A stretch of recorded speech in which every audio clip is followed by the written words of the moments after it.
Es tradicional. Después de cada derrota, aparecen los mariscales de la derrota. Aparecen los traidores. Aparecen las acusaciones y aparece la renovación.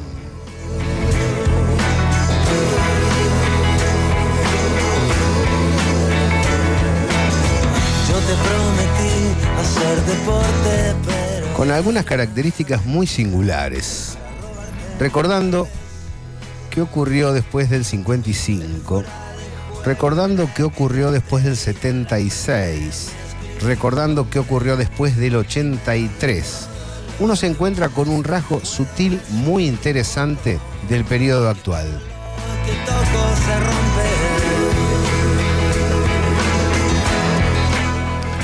rompe. En aquel origen de la resistencia peronista, se situó a Teisaire y alguno más como traidor.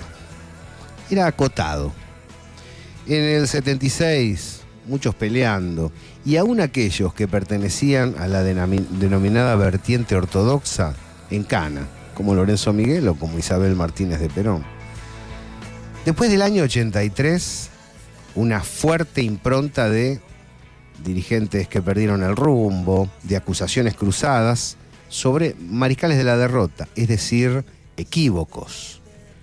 En este último tramo nunca escuché tantas veces la palabra traidor.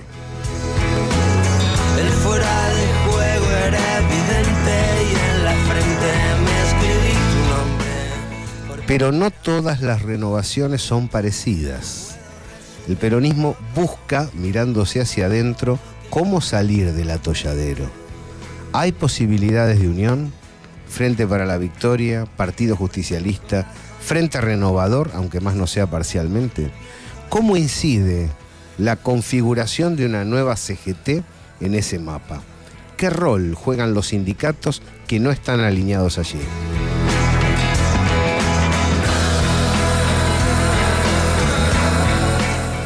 Una mesa muy singular nos acompaña y comunicaciones importantes también. 18:08, 22 grados 2. Estamos en vivo, tarde, noche en la gráfica. Usted puede estar disfrutando este programa en la reiteración de los fines de semana. Acompáñanos, porque nosotros estamos con vos. Me da la gana de sentirme acompañada para el resto de mi vida. FM 89.3, Radiográfica.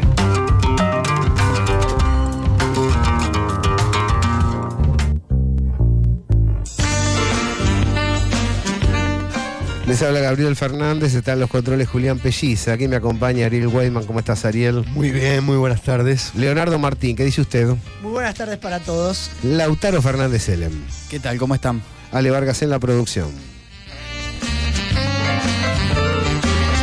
Y del otro lado de la comunicación nos acompaña Julio Fernández Baraybar, pensador nacional que acaba de producir un texto de debate en derredor del tema de la renovación. ¿Cómo estás, Julio? Hola, ¿qué tal, Gabriel? ¿Cómo estás? Muy bien. A ver, explícale tu hipótesis a la gente para arrancar con este debate que se presume bastante árido. Sí, es un debate difícil porque se mezclan, me parece a mí, buenas intenciones y malas intenciones, como en general pasa en la vida. cuestiones de la vida. Yo pensaba, digamos, reflexionando un poco, sobre todo a partir del homenaje merecido, por otra parte, homenaje que se le hizo a Antonio Cafiero, aun cuando la excusa haya sido un tanto coyuntural, ¿no es cierto? Pero verdaderamente yo tengo un gran respeto por Antonio Cafiero. Uh-huh. A raíz de ese homenaje que puso, por así decir, en el centro de la discusión política dentro del peronismo el tema de la renovación, me acordé un poco de aquella renovación de los años 80, la cual viví bastante cerca, acompañé bastante desde el primer momento. Fui jefe de prensa de la campaña de diputado en el año 85, quiero decir.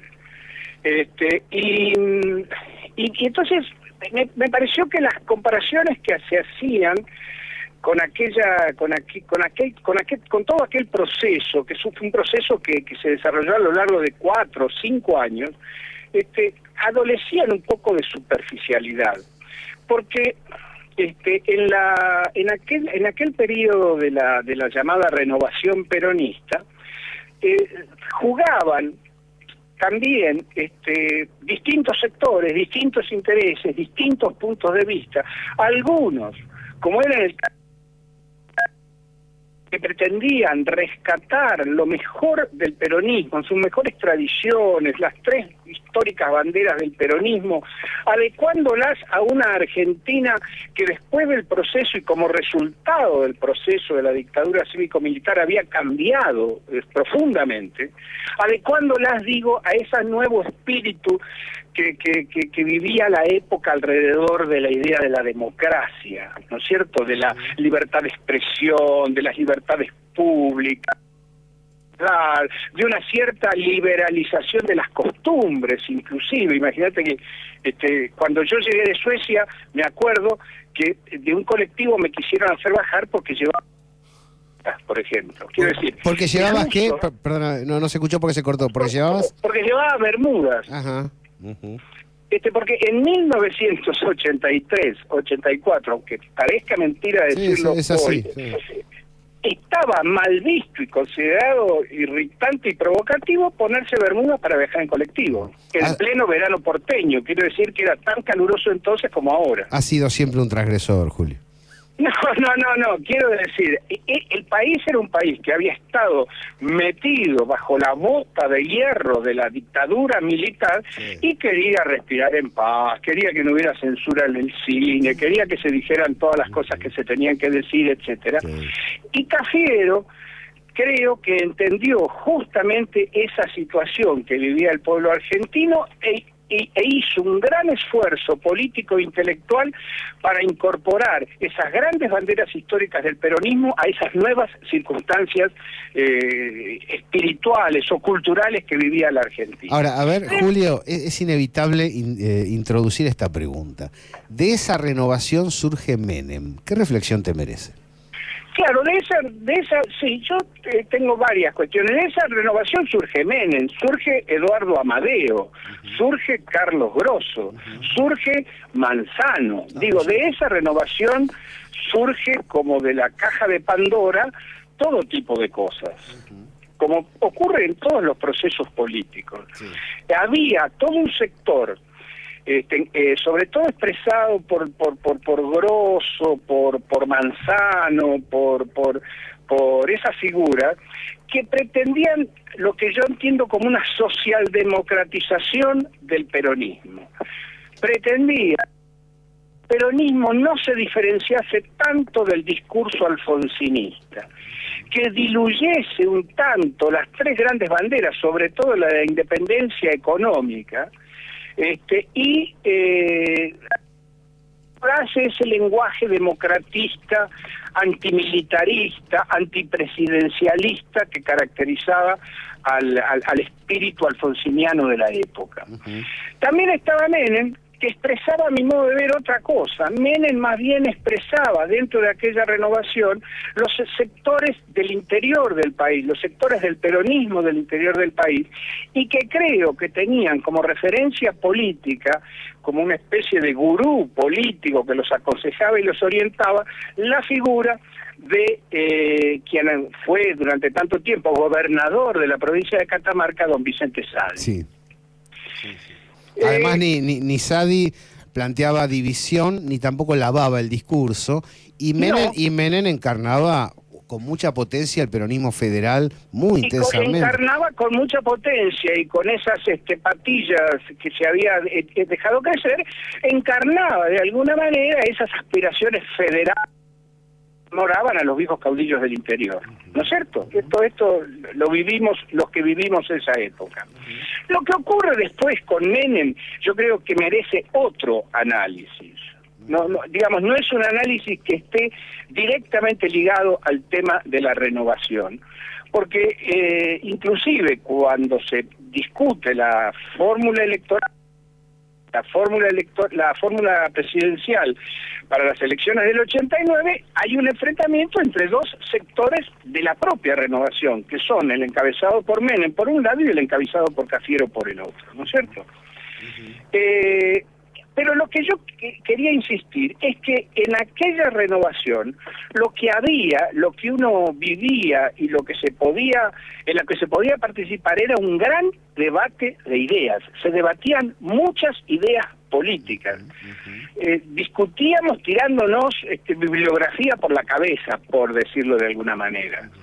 Cosa que no veo en estos pujos renovadores de hoy, en donde lo que da la impresión simplemente se está tratando de posicionar sectores de menor edad en puestos expectantes para las próximas elecciones del 2017. Acá hay varias preguntas sobre este perfil que estás planteando. A ver, Leo. Julio, ¿qué tal? Leonardo Martín te saluda. Ahora, hola, Leonardo. ¿Qué tal? Yo escucho, ¿no? Tirándose de bibliografía por la cabeza. Ahora, ¿cómo se explica después ese giro tan neoliberal que marcó Argentina en los años 90, ¿no? Con estas ideas previas? Porque lo que ocurrió en 1989, y esto lo digo con pleno conocimiento de lo que estoy diciendo, es que el mundo cambió de la mañana a la noche. El mundo al cual se iban a enfrentar en el cual se iban a insertar cualquiera de los candidatos de las elecciones de 1989 cambió de la mañana a la noche. Yo recuerdo un discurso de Menem en Plaza 11, en donde también habló Cafiero, y recuerdo particularmente ese discurso y ese acto porque yo ayudé con algunas ideas al discurso de Cafiero. Fue muy importante el acto, muy masivo, me recuerdo. El acto, sí, ¿te acuerdas? Espectacular. Fue un acto muy importante. Llovía en la Plaza 11, etcétera. Y en ese discurso, Menem apeló a Gaddafi, a Libia, a la revolución de los pueblos semicoloniales, dio un discurso claro. Lo que pasó posteriormente es que cayó el telón de acero, cayó la cortina de hierro, desapareció la potencia que contrabalanceaba el poder militar, económico y político de los Estados Unidos y dejó al mundo, y en particular a la Argentina, librada una sola potencia. El giro que realizó Menem iba a ser hecho por cualquiera que asumiera la presidencia.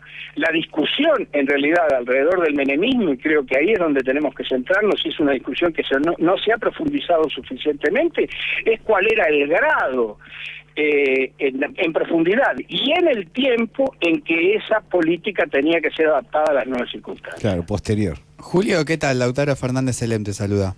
Hola, Lautaro.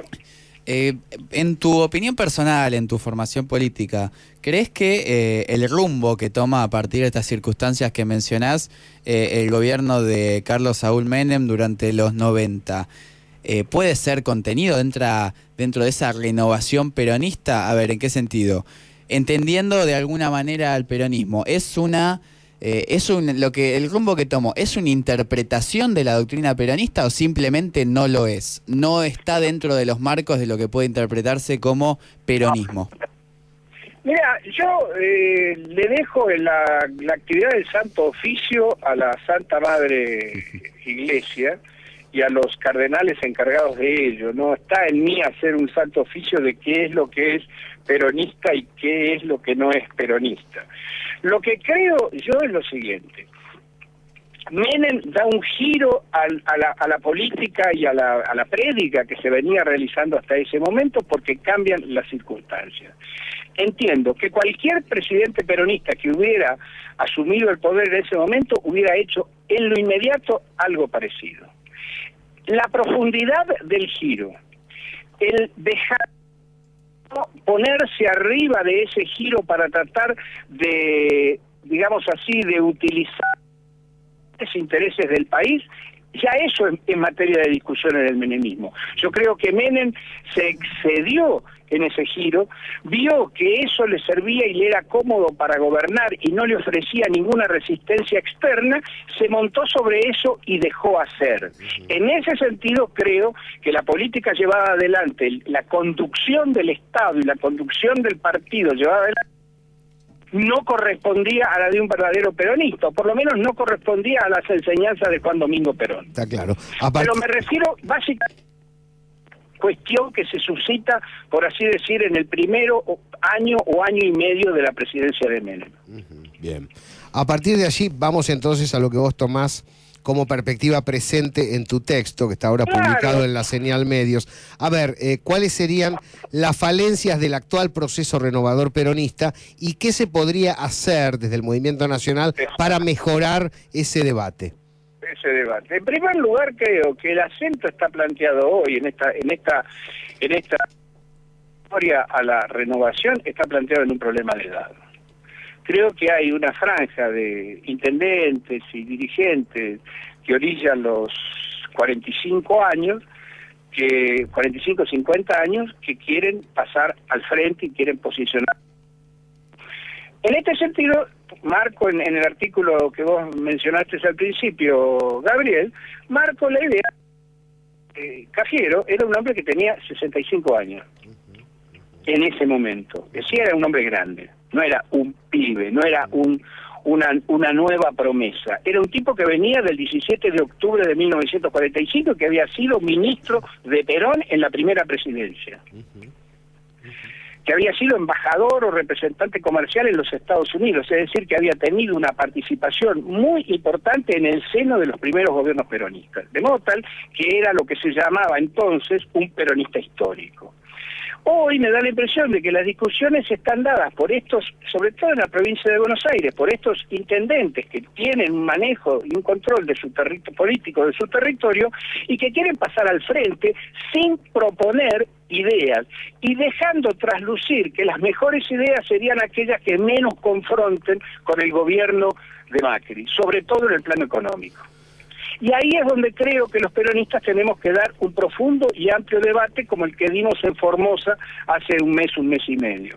Hablar de contenidos, hablar de política, hablar de qué queremos hacer desde el Estado, hablar de cuáles son nuestros proyectos con respecto a los trabajadores, a la sociedad, a los sindicatos, a los sectores humildes, a los sectores marginalizados, etcétera.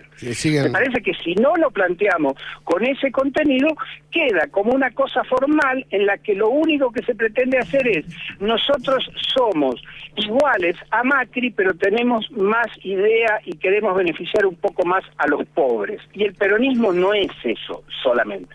Bien, me parece interesante recurrir al documento de Formosa, que hemos participado con Julio. Vale la pena tomar en cuenta lo que allí se plantea. Y ¿saben qué? Escuchar a los dirigentes sindicales, que saben más de política exterior y de América Latina que los dirigentes políticos, sin hacer una división tajante entre unos y otros. Aquí hay más preguntas. Julio, Ariel Weyman, buenas tardes.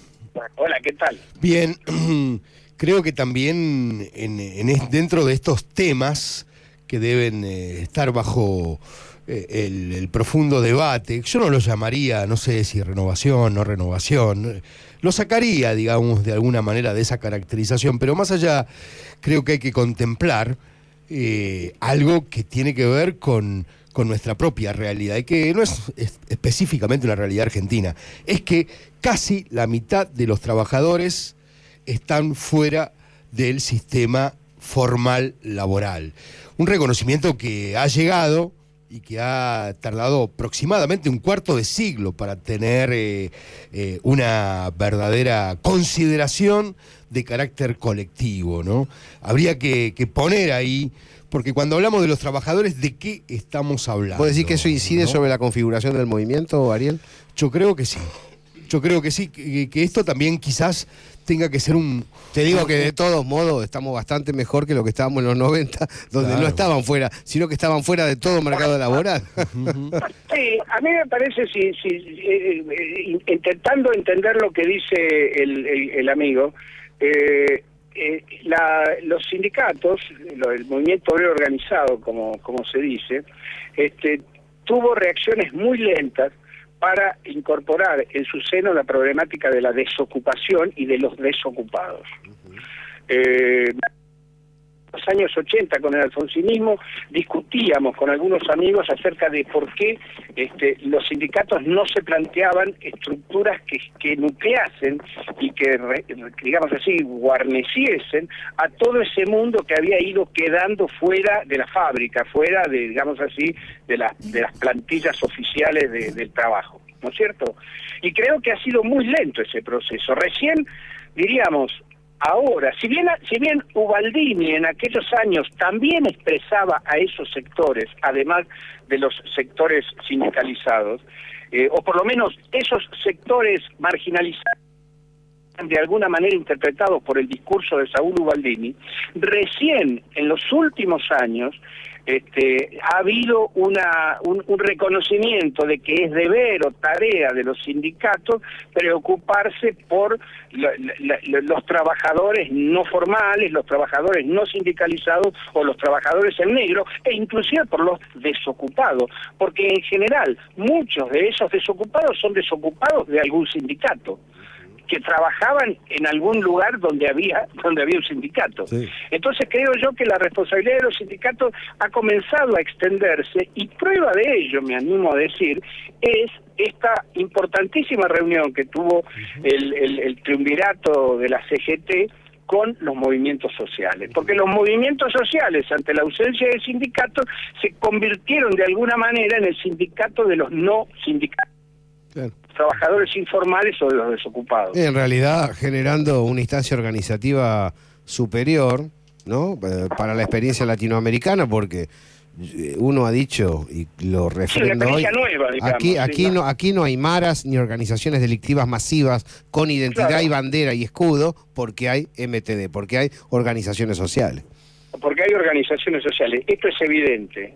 Y tampoco los desocupados, esto lo puntualizábamos también, me acuerdo, en aquellos años, tampoco los desocupados se han convertido en carne de cañón de movimientos de derecha, como sí ocurrió en su momento en la Europa del fascismo, y está ocurriendo ahora en los nuevos movimientos derechistas europeos, en donde los sectores obreros desocupados o empobrecidos apelan a movimientos de derecha. Eso en la Argentina no ocurrió. Julio Fernández Baraybar, muchas gracias por estar aquí, por estar en el especial de La Gráfica, tema renovación. Un fuerte abrazo. Gracias, Gabriel, hasta siempre.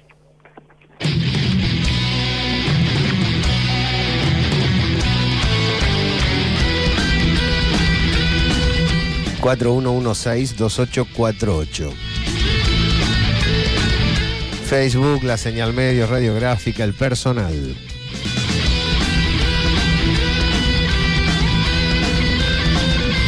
Vamos punteando los temas de la segunda parte del debate. 30 segundos para cada uno y vamos a la tanda, más los mensajes de los amigos. Creo que sería importante también comenzar a caracterizar cuáles son los diferentes sectores, ¿no?, que aparecen en esto que se llama Movimiento Nacional Popular, el peronismo. Parece que hay que profundizar cuáles son las líneas de contacto, también cuáles son los disensos. Aparecen 3 o 4 sectores bien delimitados, ¿no? Y por otro lado, un movimiento obrero cada vez más activo, las organizaciones de carácter colectivo asumiendo un protagonismo cuya derivación política aún no podemos prefigurar, pero que seguramente le dará un condimento fundamental a la hora de determinar las coaliciones, ¿no? Sí, algo que mencionaba Julio Fernández Baraybar en un momento era el tema de la edad. Digo, la renovación no tiene que ver simplemente con que se ve el viejo y asume el pibe joven, porque tanto no es etaria la calidad, digo, la cualidad, qué tan es cualitativa es el pensamiento, la ideología o la capacidad de conducción o de construcción de un dirigente, sino su formación y su realidad, su opinión política. Y creo que, y yo también coincido con Julio, que es, bueno, hay un sector del peronismo que, bueno, está queriendo tomar posiciones de poder más importantes y que, bueno, digamos, el camino que ve hoy es esta separación. O mismo, me parece que hay algunos sectores que yo veo que hay una tendencia a que se puedan unir de cara al futuro. 18:30. Muchos mensajes, ¿eh? Vamos con los saludos. Por un lado, Héctor Caballero, Guillermo Martín Villalobos, Joilón, María Pía Chiesino, aquí María Gina Seidel, Alan Gudiño, Ángela Peche, Miriam Dituri, gente que está escuchando el programa. Y hay varias observaciones interesantes. Arrancamos con ellas y con estos puntos de debate en la segunda media hora. Analía Efrom, nosotros, el Movimiento Nacional y Popular, somos un Estado dentro del Estado. Me parece una idea fecunda para desarrollar nosotros. Contiene que nosotros somos la nación. Ellos no sé qué son. Desafiémoslos a que se definan. Ellos son los que deberían haber dado el paso ya para venir, pero están a tiempo.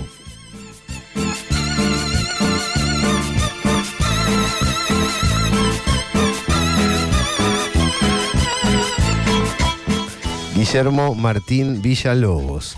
Que el mundo haya cambiado en 1989 no quiere decir que el peronismo se tenga que convertir en neoliberal.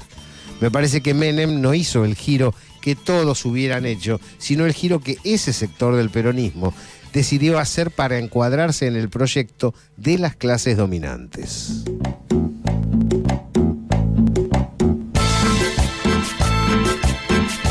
María Pía Chiesino, me acuerdo del acto de 11 y de esa línea que bajaba el innombrable respecto de la política exterior. Me acuerdo también que era el único dirigente que se daba el lujo de nombrar a un personaje nefasto como Isabel cada vez que podía. El turco ya pintaba fulero desde antes. Nunca pensé que iba a alinearse con los liberales de esa manera, al punto de abrazarse con Rojas. Por mucho menos no lo voté.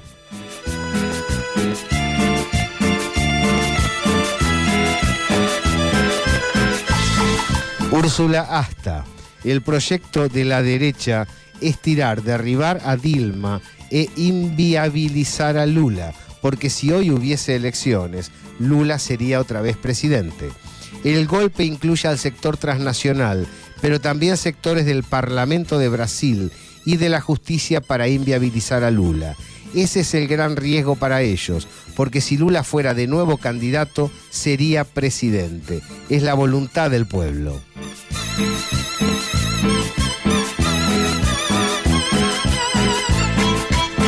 Siguen llegando. No me parece ajeno el tema, estamos hablando del peronismo, no me parece ajeno hablar del Partido de los Trabajadores y de la situación que vive.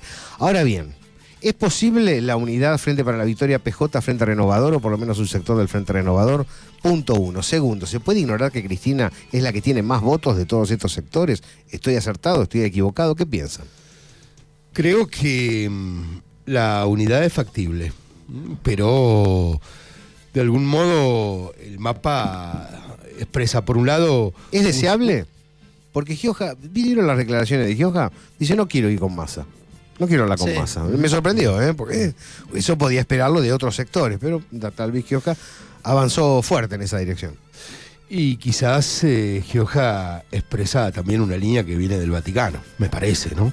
No es casualidad de que el Papa nunca ha recibido buen dato ese. A Sergio Massa, por ejemplo, ¿no?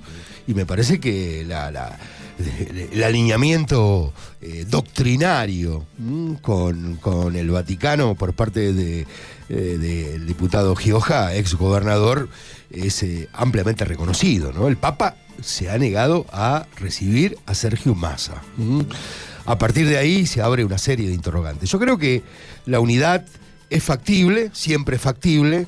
Creo que no va a estar en correspondencia con la negociación entre dirigentes, sino que lo que va a ser determinante va a ser la actividad de los trabajadores sindicalizados y organizados en movimientos territoriales, lo que van a poner o que van a empujar hacia esa unidad, ¿no? No creo que sea resultado de una componenda dirigencial a la altura de la estructura política, ¿no? Yo creo que va a haber mucho de pragmatismo en esa, si hay una unidad, ¿no? De cara al 2017, de cara al futuro, ver cómo dan los números.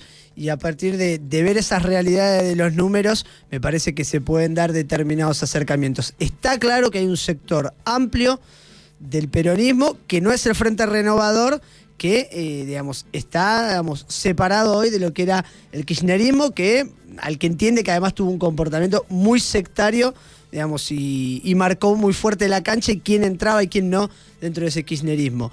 Pero yo creo que de cara a 2017 y de cara a 2019, a la supervivencia de muchos gobernadores, de muchos intendentes, va a primar el pragmatismo. Y el que mida mejor en algún punto puede llegar, no lo afirmo, pero puede llegar a marcar el rumbo. Y si, a ver, mañana probablemente Cristina tiene los votos necesarios y bueno, quizá alguna rencilla personal, algún resquemor puede quedar atrás digamos, puede ser parte de una unidad, pero me parece que va a haber mucho de pragmatismo. Algo así como todos están en las gateras y a medida que alguno aventaje se va a formar la unidad alrededor de ese que aventaje. Sí, y en parte creo que sí. puede ser, y quizá eso es lo que sería el masismo de alguna manera, y lo que terminó siendo. Es como no hay hasta el momento de las elecciones no había una posición crítica fuerte al kirchnerismo que pueda construir, y Massa agarró y lo hizo, y la armó, y se hizo su propio camino político. Yo, en la visión personal, ir con Massa es lo último que haría. No digo que no lo haría, digo que es lo último que haría. Sí. Ahora, si se apuesta a la unidad primero con el último que vas a ir a buscar, no. Entonces, cuando el Movimiento Nacional quiere reunirse, lo hacen los que piensan, debe hacerlo en los que piensan más parecido que diferente. Ahora, el para Frente luego Renovador terminar uniendo a los que piensan diferente. está en esa dirección la pregunta. ¿El Frente Renovador es una construcción porque se quiere buscar un peronismo domesticado o es un resultado de la falta de política de contención del Frente para la Victoria? Yo creo que va más por ese último punto. Ha sido el lugar donde han encontrado lugar las expresiones que no han encontrado su posición, que no han sido permitidas, si se quiere, dentro del espacio kirchnerista.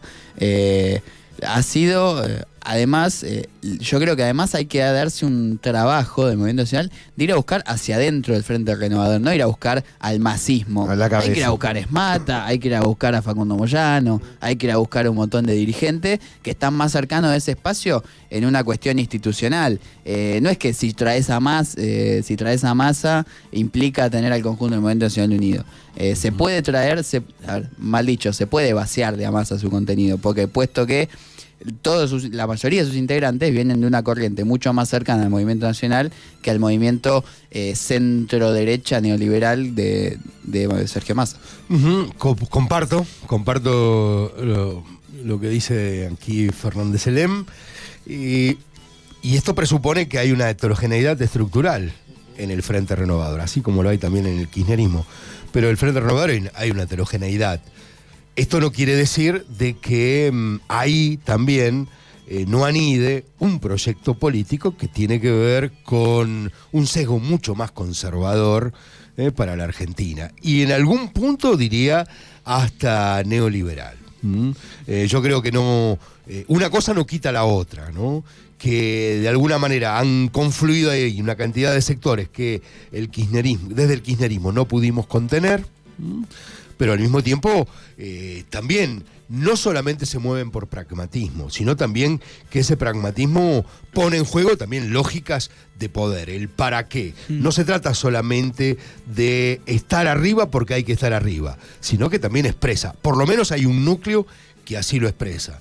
Y eso de alguna manera genera mucha desconfianza política, ¿no? Por los profundos contactos y vinculaciones con la Embajada de Estados Unidos. Y este no es un dato menor en la Argentina. Y los comportamientos parlamentarios. Porque el tema de la deuda. Yo entiendo que el bloque justicialista, que tiene muchos referentes de provincia, acompaña algunas cosas porque los están apretando con el financiamiento. Lo puedo entender. Ahora, Frente Renovador no tiene gobernadores atrás y dejó pasar el endeudamiento externo, el pago de los fondos buitres y después también lo que es la ley de blanqueo. Entonces, el comportamiento del Frente Renovador ha sido de acompañamiento y coincido que es mucho más conservador.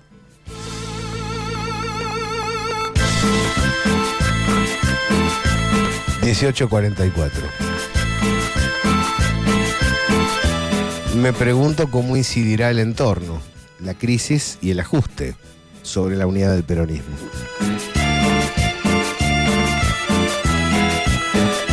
Me pregunto cómo incide la protesta social. Viene un paro importante.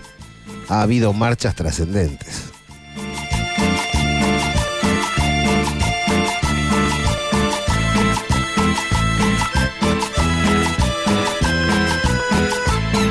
vamos con los amigos porque están que arden, Guillermo Martín Villalobos. La unidad en la calle está a la vista.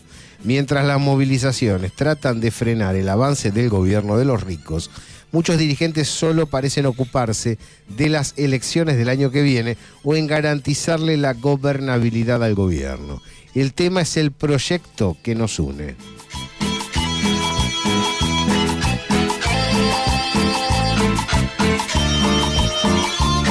Gustavo Ramírez.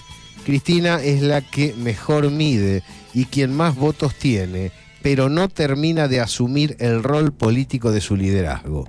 Esos espacios los empiezan a ocupar otras fuerzas.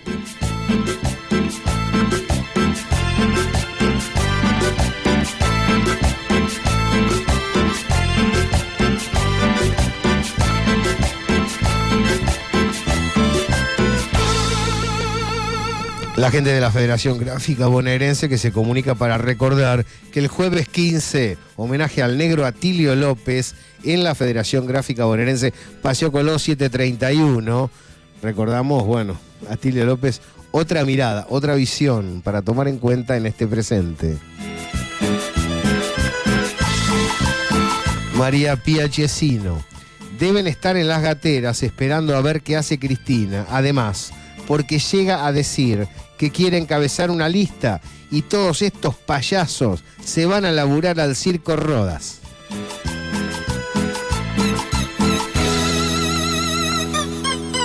A ver, usted que está haciendo gestos por atrás con el mensaje de los oyentes. No, bueno. Blanqueemos el debate, viejo. No, tampoco para tanto, digamos. Es cierto que, sobre todo en provincia de Buenos Aires, uno imagina, y a partir de ciertos datos, que Cristina puede llegar a tener, digamos, una inserción muy fuerte. Pero bueno, los otros sectores, ojo, no hay que subestimarlo, me parece, tampoco. Sí, ese circo Roda nos hizo perder las elecciones. No subestimemos. Claro, sin Cristina es imposible, ¿no? Ahora, sin los demás también. Claro, pero eso es el macrismo, yo creo que eso lo tiene muy claro. El macrismo, digamos, si logra algún tipo de legitimidad futuro es más porque hoy tiene a su oposición más fuerte, dispersa y fragmentada. Entonces, hoy si tenés el peronismo en tres grandes subdivisiones, bueno, digamos, esto le permite, digamos, negociar con uno en algún acuerdo parlamentario, apoyarse en otro, y no tiene una fuerza fuerte y unida en la oposición. Bueno, digamos, es hoy lo que tiene a favor el macrismo, me parece. Daniel Mojica dice, hay muchos que se dicen peronistas y hacen gala de ello ante micrófonos y cámaras. Les vendría bien refrescar algunos conceptos, porque a veces los cargos o mandatos conseguidos les hacen perder la razón de ser del peronismo. Y sugiere escuchar discursos de Perón y de Eva Perón.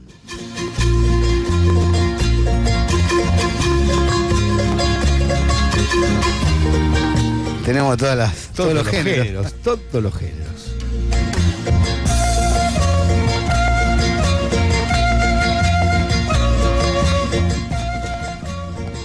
Se desemboca el Movimiento Nacional en un dilema, es el armado de listas para el 17, pero creo que en otro más fuerte que es el 19, ¿no? Y también en cómo acompañar al movimiento popular de manera intensa en este periodo de luchas, porque el otro interrogante que se hace la gente por abajo es sobre la perdurabilidad del gobierno macrista y también qué opciones se plantean antes de los 4 años. En ese sentido, no me parece que haya que dejar de planteárselo por una cuestión de prurito institucional. No estamos convocando a nada específicamente. Aquí la gente sabe lo que tiene que hacer, se convoca a sí misma, no vamos a hacerlo desde una emisora. Pero ostensiblemente hay un debate abajo en la militancia de decir, che, ¿estamos preparando listas para el 19 o en realidad estos se rajan antes y nosotros tenemos la potencialidad como para echarlos y formar una situación progresiva a partir de ahora? Ese debate está presente y me parece que no habría que ignorarlo. En ese sentido yo veo que los movimientos sociales y los sindicales están trazando opciones, proyectos, propuestas, tanto de reforma como de transformación. Como diciendo, tenemos esto defensivo, no queremos despido, no queremos tarifazo, y estamos empezando a charlar proyectos de largo y mediano plazo, ¿no? Me parece que el movimiento político o la dirigencia política podría mirar ese tipo de ejemplos para empezar a debatir de otras cosas, un poco más intensas, un poco más profundas sobre el devenir argentino. Sí, a ver, yo creo que el armado de listas primero es algo que se va a corregir necesariamente. No hoy tiene la misma lógica porque no es misma la lapicera, podemos decirlo así, me parece. Ajá. O por lo menos esperemos y no parecería ser así. Si llega a ser de la misma manera, entiendo que se van a corregir algunos errores de conformación de cargos institucionales. Pero no están dadas las condiciones para que sea de la misma manera. Por eso, justamente, no están dadas las condiciones para que sea, por eso me parece, y también espero que sea de otra manera, que refrende más el trabajo genuino y la representación. Es cierto también, digo, y no para no ser... no pecar de inocentes, que hay referencias políticas que no tienen una movilización callejera detrás, pero que tienen un peso específico a nivel mediático y a nivel de conocimiento y votos, por llamarlo de alguna manera, que pesan también a la hora de cerrar. Y hay otra cantidad de candidatos, de dirigentes que mueven socialmente una gran masa, que han estado presentes durante mucho tiempo en las calles, pero que no arrastran todo ese caudal político y electoral. Entonces hay que lograr ese equilibrio y lograr que los dirigentes políticos electorales puedan representar los intereses y los ideales y la construcción que se ha venido dando en las calles y en los barrios desde otro tiempo y momento. La elección en la provincia de Buenos Aires del 2017 es decisiva para lo que resta del mandato de Mauricio Macri y a partir del año 2019. Creo que ahí van a estar enfilados todos los cañones, no porque otros cargos, otras candidaturas no tengan importancia, pero la batalla política, el sentido de la dirección de las cosas, creo que se va a definir en la provincia de Buenos Aires en la elección de medio término. Ahora bien, me parece que hace falta otro tipo de debate, y cuando me refiero a esto es ¿qué lugar van a tener las organizaciones de la sociedad, de base de la sociedad, en un futuro proyecto político? ¿Qué lugar en la decisión de la direccionalidad política? También en la configuración de la economía.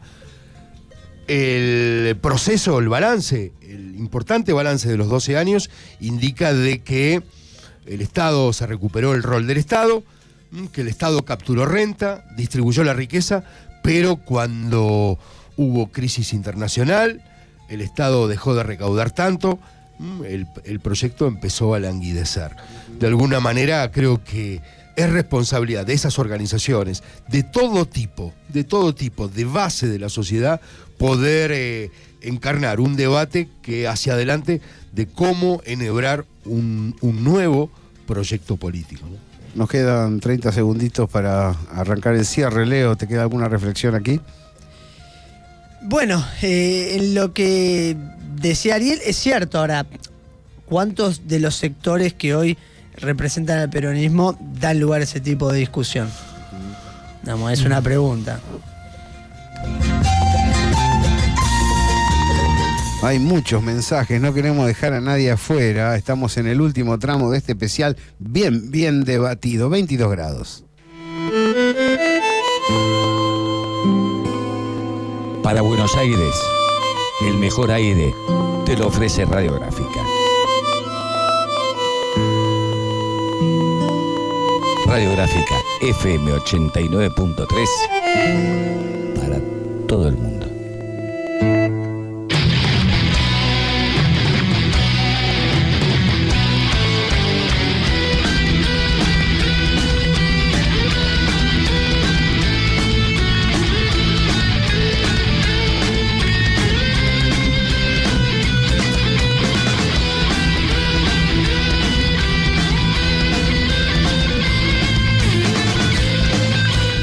Especiales, Radiográfica.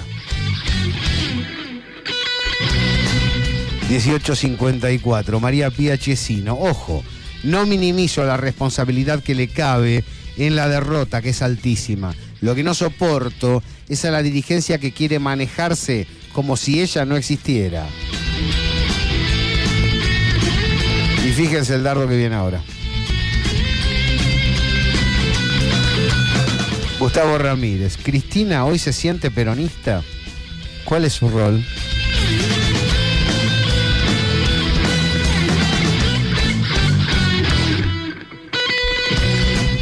Querías apuntar algo. No, peronistas somos todos.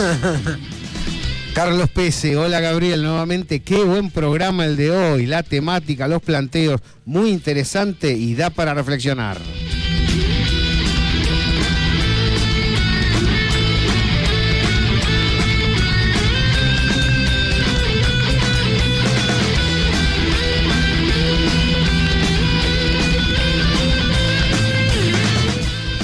Creo que en muchas ocasiones nos olvidamos que la misma verticalidad, el mismo planteo organizativo, es decir, aciertos y errores del movimiento nacional conducido por Néstor y Cristina, lo demuestran plenamente peronista. Cristina es peronista hasta los tuétanos, a tal punto que lo es en sus aciertos y en sus errores, ¿no? Hay cosas que se pueden rastrear en la propia historia del movimiento y que se reconocen en comportamientos. Hay verticalidades que son muy tradicionales del movimiento. ¿No lo ven así? Sí, se expresa además en un montón de ámbitos, desde lo más pequeño hasta lo más grande, en donde también encontrás que el masismo también está lleno de peronistas, e incluso dentro del PRO también hay peronistas, y no hay que menospreciar la identidad en el sentido de sí, lo son. Lo del PRO me parece un límite preocupante. Me parece que se podría trazar Bueno, Cristian Ritondo una zanja. es de tradición, y si uno conoce el trabajo que tienen en Mataderos, así como puede encontrar un montón de cosas nefastas, también va a encontrar una fuerte identidad peronista. Pero de algún modo ha trabajado para el neoliberalismo. Como Menem. Sí. Pero estando fuera de las estructuras del partido, del movimiento, de cualquier Hoy la mayoría variante, del peronismo está fuera de las estructuras del peronismo. no está. Sí, pero una cosa es estar el Frente fuera, para la Victoria del PJ, del Frente fuera de las Renovador. estructuras, y otra cosa es desarrollar trabajo barrial, de base, pero que cobra sentido dentro, al interior de un proyecto neoliberal. Y que te digo, no solamente, y esto es algo que me parece que tenemos que corregir, por lo menos lo digo autocríticamente en el discurso, que el neoliberalismo no es un proyecto económico, es un proyecto para la totalidad del mundo, de la vida, ¿no? Que por supuesto que tiene una dimensión económica, pero no es solamente eso, ¿no? Así que me parece que hay como límites, bueno, puede decirse lo que quiera, sí, yo lo asumo, soy esto, soy lo otro, ¿no? Pero adquiere sentido en cuál es el territorio político en el cual te mueves, ¿no? Aluvión de mensajes y se acaba el programa. Saca el hacha y dice Gustavo Ramírez, ¿los progres alfonsinistas entran en esa categoría de peronistas somos todos? Sí, yo creo que hay que conducir a todos. Y sobre todo, mucho más teniendo en cuenta a este proyecto, que yo, digamos, hasta por un problema de discurso, pero diría, este no es el gobierno de los ricos, es el gobierno de algunos ricos, porque algunos ricos de este país están siendo afectados por las políticas neoliberales. Ahí, ¿no? en esa dirección, Guillermo Martín Villalobos. Dentro del PRO no hay peronistas, porque el proyecto que avalan los tipos como Ritondo está al servicio de los enemigos del pueblo. Ritondo es peronista, yo no dije que el PRO fuera peronista. Antonio Olivar, buenas tardes queridos compañeros y compañeras. Aquí mateando y escuchando la gráfica desde Cuiabá, capital de Mato Grosso, Brasil. Qué lindo el debate de A lo hoy. mejor viaja independiente a Cuiabá, ¿eh? Y va una pregunta, ¿qué entendemos por peronismo? Nos quedan 2 minutos del programa. A ver, Cari Miusca, hola a todos. El masismo es tan peronista que Massa confundió las palabras del general con las de Carrió.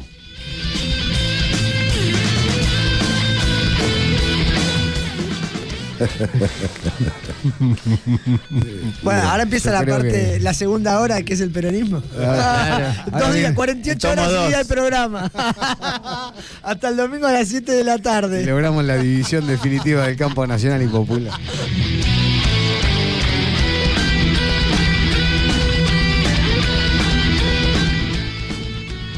Lo saluda Gabriel Fernández, aquí ha estado Ariel Guayman, Lautaro Fernández Sela, Leonardo Martín, Ale Vargas, Julián Pelliza, construyendo este polémico especial realizado para debatir, para ayudar a pensar.